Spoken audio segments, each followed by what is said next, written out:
And we have a match point for Alexandra Eala, the #1 seed here in Ilkley at this WTA 125 event, for a spot in the quarterfinals. Can she get over the line here? First match point she has held. She goes into the backhand of Ryser here. Now they're into the rally here. Ryser here getting some good depth on her shots. Now it's in the backhand, but onto the forehand as Eala defends. Ryser on the attack. But it's Ryser who goes long there. And it's Alexandra Eala who does indeed get over the line, winning this encounter in straight sets. 6-1, 6-2. She is into the quarterfinals here in Ilkley at the 125 event.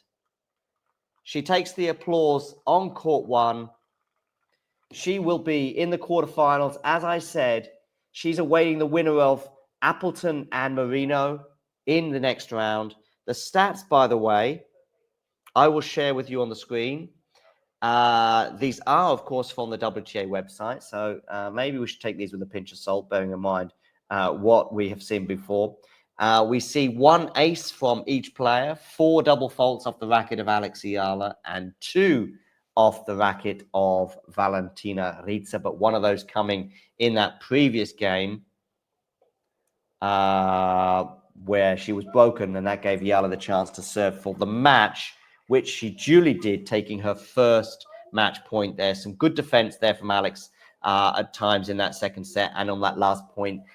Really a huge factor in the match was the wind, and I don't think it helped either player, especially in the second set, but Eala ultimately did deal with that wind slightly better. Ryser held serve in her first service game of the match, but wasn't able to hold serve again at all, which cost her dearly, losing the match 6-1, 6-2, despite the fact that Eala hit double the number of break points of Ryser.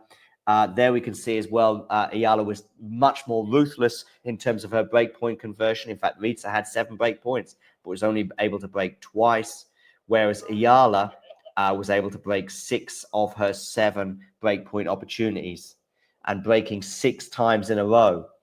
It went 1-love to Eala, then 1-all, and then she wins 5 games in a row to win that first set with consummate ease, as it turned out. She had a really good first serve percentage to Eala. It really helped her win this match, no doubt about that. And that was something that really served her in good stead. There we go. So you can see almost 77% of her first serves going in, which helped her hold serve just a little bit more frequently than the Swiss opponent. She also won 64% of her first serves, whereas Ryser was just always vulnerable on that first serve. I do think the wind had a huge factor, but ultimately you got to deal with it, as Coco Gauff and Arina Sabalenka can testify to.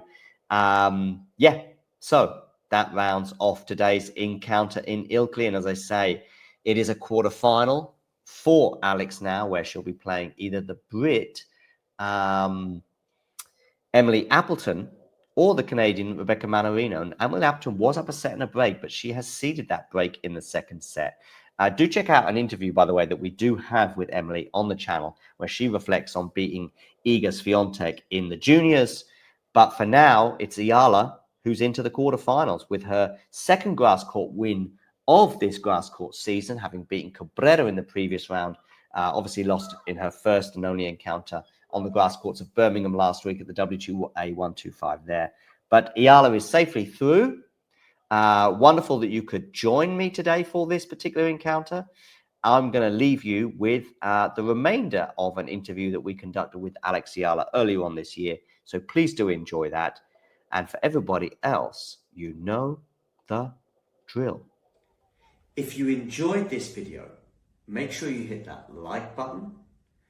Don't forget to subscribe and click that notification bell so you don't miss out on all things tennis.